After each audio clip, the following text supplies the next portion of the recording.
Hey there, everybody. Board Bob here. So, welcome back to the next episode of our tutorial series here on Factorio. So, one of the things that we've been looking at, all the different combinators. And in order to use the combinators, you have to have information. You have to have data from your system. So, and you have to be able to control things as well. So what I did is I went through and I grabbed one of everything that you can have in the vanilla game. And I tested it to see what I could connect to, what I couldn't connect to. And these are the items that I could not connect to with a red or a green wire. Now, I may have missed something on why I couldn't. So, if I find anything, we'll add it to it. Correction, that one does not belong there. That can be connected to. So we don't want to, whoops, put them in the wrong place. Let's get them out of our inventory. Okay, so all of these items here are items that I put down and tried to connect to with a red or green wire and could not connect to them. Those are the ones that you kind of can't control. So you have to kind of work around that. Now, down here, we have all of the stuff that you can control, with the exception of a couple of things because you can't put them on the concrete. There's miners over here, there's a pump over here. We'll get into those in a second.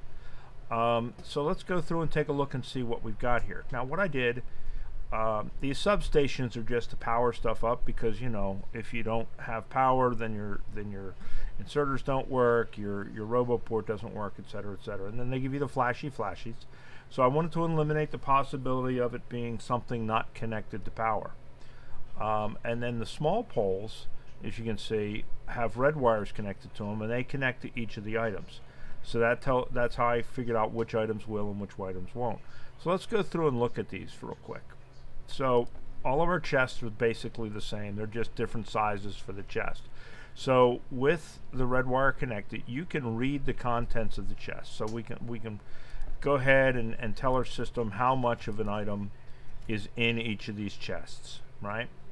Same thing goes for our storage tank. With it connected, we get this read contents, and we can read the contents of the tank, and the system can see how much of whatever fluid it is that we have in there. Next down the line, we have our belts, and red, blue, and yellow belts. And they all work the same. They're just, how fast they go. And you've got two options with the belts. You can either enable and disable the belt, right? And if you do the enable or disable, you can tell it what signal you want it to do it on and what amount. So like if you're trying to fill something up but you only want 5,000 of something, you can tell that item greater than 5,000, then it won't be enabled or disabled. So if we go up here, right now I have these set to check mark is equal to or greater than 1. All right, so you'll notice they're not working right now. If I go up here to this constant combinator, and this is where our constant combinators come in handy, is they can send test signals. So I set this to check mark 1, and if you notice when I turn this on, all of my belts start working. So that's how we can control whether these belts are feeding or not feeding, is by what signal we send it from our circuit.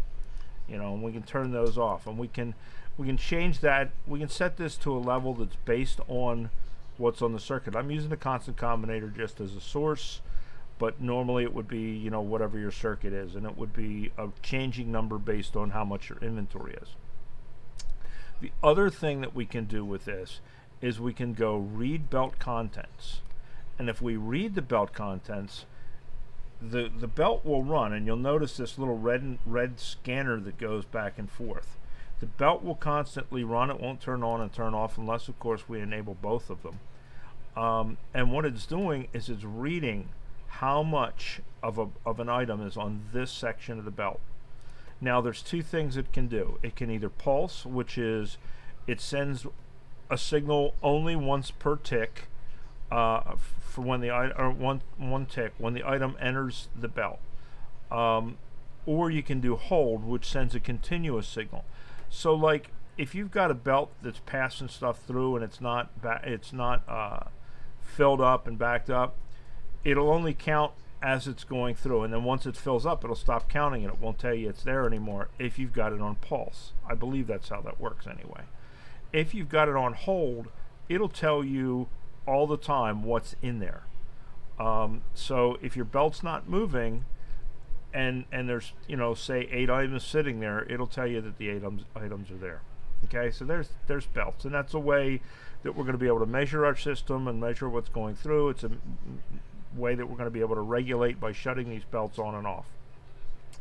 Next comes all of the inserters, and all of the inserters are the same. It's just, you know, the way the inserter functions.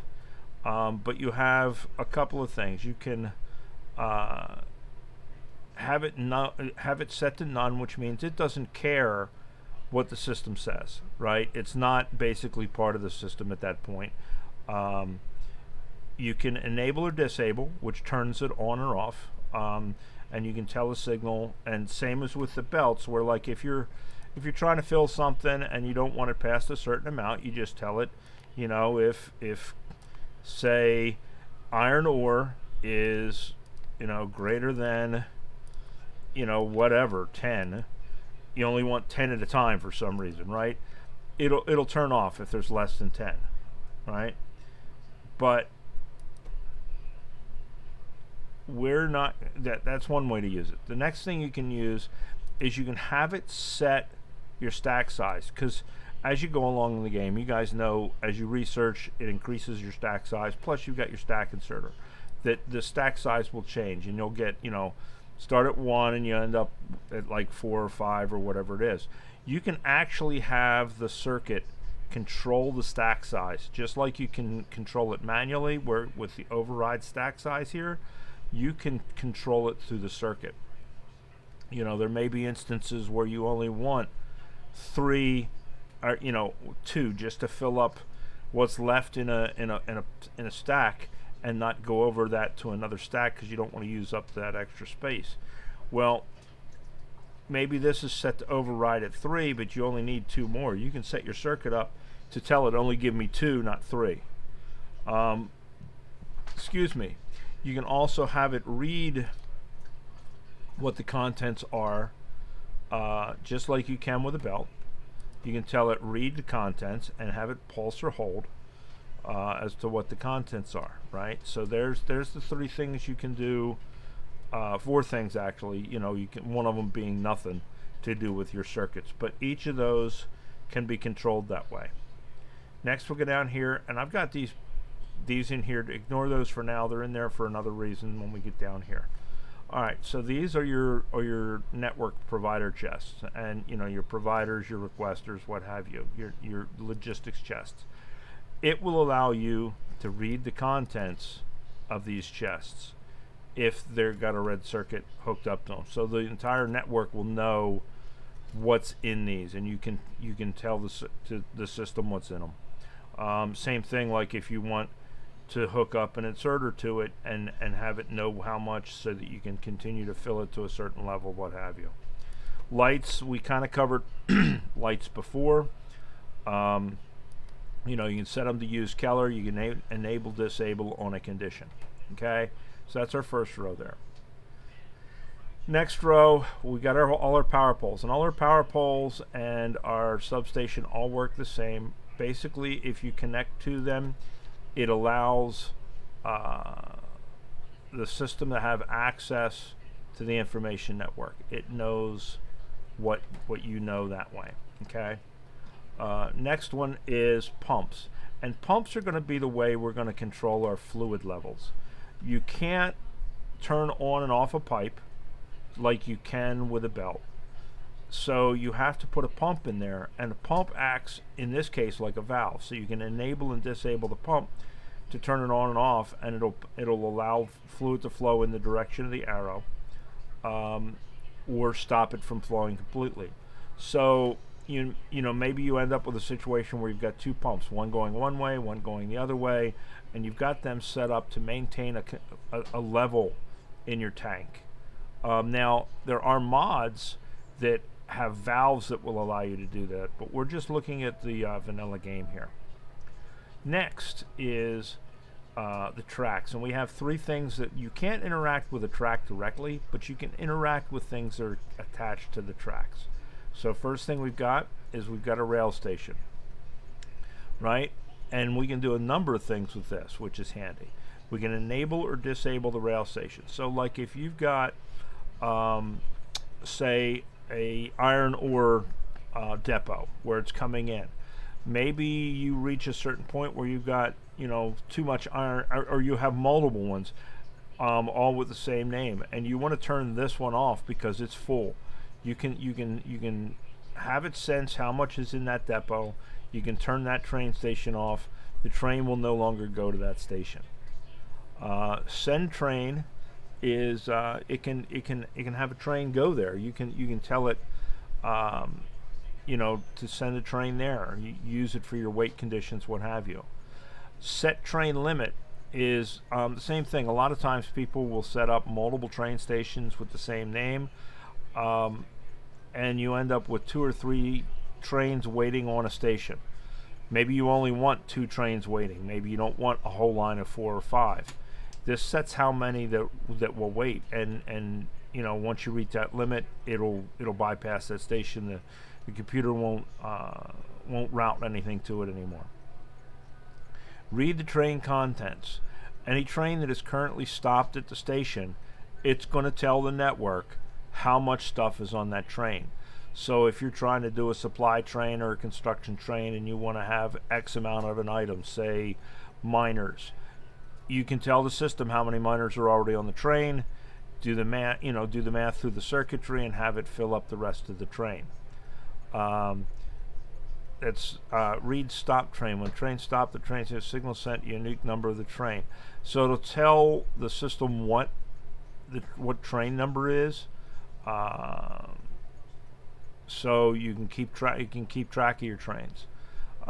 Read train count. Reads the number of trains going to that particular station. Again, like I say, if you've got 3 or 4 trains going there, it's going to tell the system, hey, I got 4 trains on the way. So there's a bunch of stuff you can do with the train stops. The railroad signals and the chain signals are basically very similar. You can do read signal, which will tell the system what signal is being output at that particular signal. You can change these and tell it that if it's a red signal, it's an F. If it's a yellow signal, it's a whatever.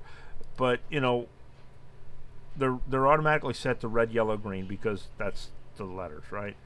You can also close this signal on a certain condition. So again, if you've got you know, a depot and you don't want any more trains coming down to that depot because it's full or whatever, you can turn off that signal and it'll no longer allow it to use that signal. Chain signals, because they don't close off a track, the only thing you're missing here is you're missing the you know, the closed signal, right? All right. Next, we have roboports. Now, with the roboports, you can either read the contents of the of the logistics network, and that's why we have up here, right? We're going to go up here. We've got, if you look, we've got 50 tracks in this chest. I can go into this roboport, and I can tell the roboport, read logistics network contents, okay? And it's going to read anything connected to the roboports or to the logistics network. Now in this case, we have this passive provider chest that happens to have 50 rails in it, right? If we go to the pole, we can see that this is sending out a signal that says there are 50 rails in the logistics network. If I put stuff in these other chests and we look at this pole, you'll notice all the stuff that's in the logistics network, and there's only certain things that are right. It will see them on this pole, okay?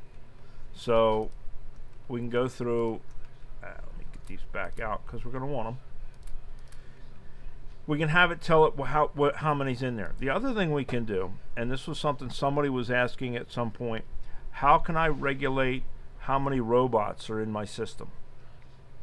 You can read the robot statistics, and we can have available logistics bots, total logistics bots, available construction bots, total construction bots. Now the difference between available and total is how many are sitting in your roboports. If you've got 500 but 400 of them are flying around, your available is only going to be 100. Total is going to be 500. And you can set these again to whatever channel you want them to be. So if we now go up here, we can look, and it's going to say T50 and Z50. And we can look and see T is the total number of construction bots, and Z is the available number of construction bots. And we've got 50.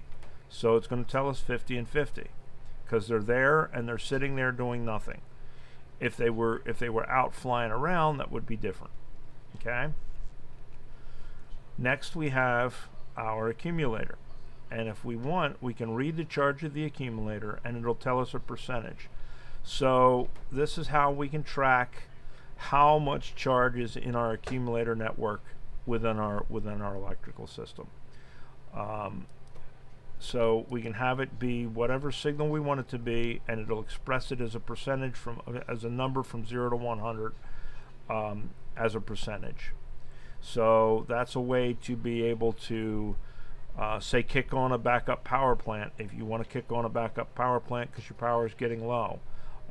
It's a way of turning on and off your coal-fired power plant in the daytime, so you're not wasting coal because your solar power is working. You can track all that through this and use this charge level. The speaker, you don't see a lot of people use the speakers, especially streamers, because apparently the air raid siren is copyrighted, and you'll get a copyright struck on YouTube if you use it. I know of someone who did. So a lot of times you won't see people use it. I used to use it on my own personal game, just to let me know things like, hey, you're running out of ammo, or hey, your fuel to your power plant is low, or your steam is low. Steam was the one that I used to track. It's a way of saying, oh shit, my power plant is running out of steam. That means it's out of fuel, which means I need to address it before I don't have any more power for my lasers and stuff like that. You can set this to global playback, which means you can hear it anywhere on the map at the same level. If it's turned off, you're going to hear the volume relative to how close you are to the speaker. You can have it set up to show an alert, which means you'll pop up an alert as well as the signal. It'll pop up a GUI alert. You can have it play up to 10 sounds at a time. For those people who like to program music in and things like that, also for alerts and stuff. You can set the pitch to a certain pitch. You can tell it what pitch to set it to based on your signal coming from your network. This is how you play music, because that signal, each number is a pitch is a note. You can make it play music if you're that creative with your signal circuits. Excuse me. There are various alarms that you can set this up for, and each one will play a different thing. Steel drums, plucked strings, etc., etc., etc. So you can change what the notes are. Of course, constant combinators, we've covered those. Decider combinators, we've covered those. Arithmetic combinators, we've covered those. So those but they do hook into the system, so that's there. Now these next ones, this is some interesting things that you can do with these setups. Okay, so we've got a rail signal here, right? And we've got a wall with a gate. Now, normally you cross across the railroad tracks, and if there's a train coming, boom, you get run down by the train, right? What you can do with this is, if you watch the rail signal, I've connected it to the gate, and when the gate is closed, it's a green signal. which means the trains can pass. As soon as that gate opens, you get a red signal. Now realistically, depending on which direction the train's going, you want it before the gate so that the train stops not on top of you. And what you do is you basically set this up as closed signal, right? And you set a condition that's going to close that signal. In this particular instance, I said G for gate, and I said equal or to or greater than 1. And then I hooked up to the wall right next to the gate. You'll get these pylons, and you can hook up to the pylons. And if you look, this says read sensor, right? And that senses whether or not this gate is open. So if this gate is open, which is read sensor, it sends an output signal G, which means that G shuts down this signal. So now I can theoretically safely cross this railroad without getting my ass run down by a train. Now, there are timing issues with that, because if it's yellow and the train's already there, it may let the train through even though, you know, you're going through the gate. Okay? So that's one way to set it up. The other way to set it up is you can set it up in the opposite direction, where the signal controls the gate. And I'm kind of simulating that here, in that if it's green, your gate will be open. If it's red because there is a train coming through, your gate won't let you pass through. So there's two ways you can do that. Now what we're going to do here is I'll show you. So I've got this O3, right? So if open gate, we don't need that because we're going the opposite direction. Open gate if O is greater than 1, right? Now we can do that as less than or whatever, and depending on what you use for your rail signal. So if I turn this off, right, you'll notice that gate closes. But now I can't get that gate to open. It won't open because I'm not getting my signal from here. So this is the way I can set up my gate as a safety, that I can't cross my track if my signal is telling the gate to be closed. Okay, makes sense? So those are those. And to demonstrate that, what we got down here, we're going to get this train going. And I've basically just got two train stations, one here, one here. The train will go back and forth around the stations, and I've got two signals. And you'll notice, get around here, that as this train comes around, right, he's in this zone. This signal is going to be red. This gate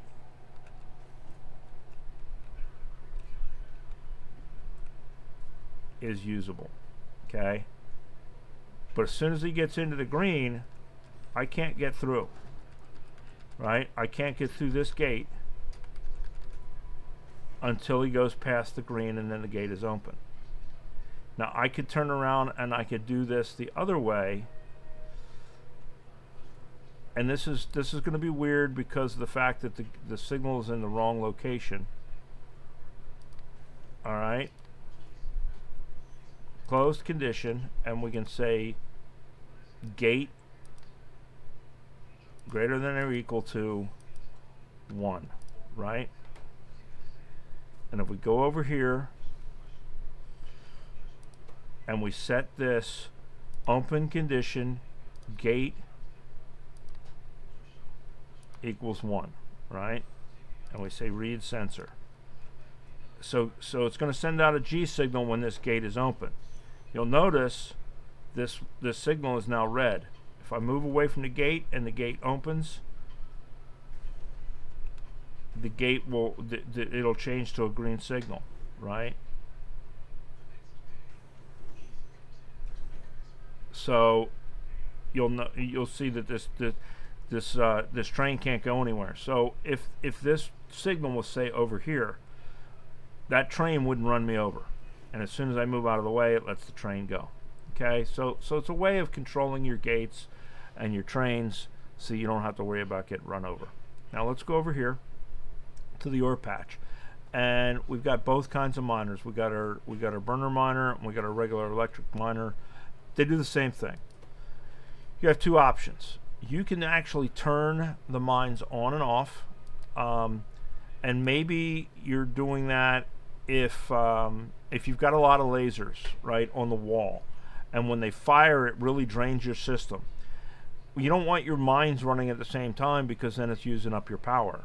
So you can set this up that when your power gets below a certain amount, so that you don't run out of power for your lasers, you can turn your mines off. You can have this, you can set a condition here where you put down, say, an accumulator here, and you monitor the accumulator, and it goes below a certain amount. You can turn this miner off, and it won't mine anymore. So you can shut off your whole field of miners and not have them drawing power. The other option you can do is you can have it read resources, and it'll do one of two things. It'll read the resources for this drill only, or the entire patch. Now if we look at the map, you can see that this is a 53 million ore patch, right? If I go over here and I hover, I have this set to this mining drill. And if you hover on the mining drill, it says available expected resources 1 million. If I look over here, it says 1 million. If I set this to entire patch, right, this still says 1 million, but I go over here, it says 53 million. So I can monitor how low this patch is getting, and I can set a limit with alarm kind of thing with my horn and say, if the patch gets below 1 million, it's time for me to go start looking for more ore. The alarm goes off because I'm sensing how much ore is in the patch, and I know it's time for me to stop playing around with the biters and go set up another mine. Excuse me. Down here, of course, these are spread out because you can't put these where there's not something. Same deal. I can enable and disable my pump, based on a signal, or I can read how much resources. The only difference is this does not read the entire patch. It only reads what my expected productivity is for that particular pump. So it's 50.2 per second. I'm going to see 50, right?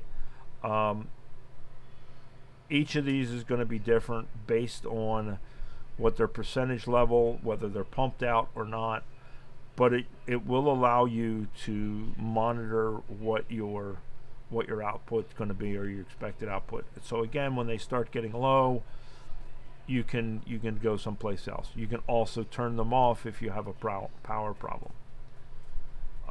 Last but not least is our offshore pumps. And our offshore pumps, we can enable and disable them. So again, it's a way of turning on and off your power plant. Now, I do it a little differently. I don't use the pump, because if I use the pump, then it's not going to turn off the power plant until the steam is depleted, even though the pump is no longer working, right? So then your fuel's not going to run until, your fuel's going to run until it's depleted, what have you. I like to use these switches because I can put this switch on the output of the plant, and the minute that I disable this switch, and let me show you here. So we'll go S equals 1. Okay, so right now it's open because I don't have an S signal, but if I go here and I put an output signal, you know what, let's turn this off first, and I say output signal S1, right? I've got a signal here. It's going to open and close this switch. So if I turn it on, oh, S, not R, right? So there we go. So if this is turned on, the switch is closed. As soon as I take that signal away, the switch opens. Rather than using a constant combinator, I could hook that to my accumulator, and I could say at a certain level, as my accumulator goes down in charge, close that switch and turn on the power plant. And then when it gets above a certain charge, I can open that switch, shut off the power plant, save my fuel usage. So that's what I like to do. I like to do this in combination with an SR latch, so that it doesn't pop open and closed, and I can set a high level and a low level, and this will open and close as I need it. And we'll get into that in the next coming episodes when we start looking at different circuits. But before we actually start doing the circuits, now that we've got our logic covered, we need it to cover our inputs and our outputs, and that's what this is about. So there you go, guys. These are all the ones that we can use, and we'll go through and start looking at ways we can use them. All right, you guys have a good day, and I will talk to you later. Bye.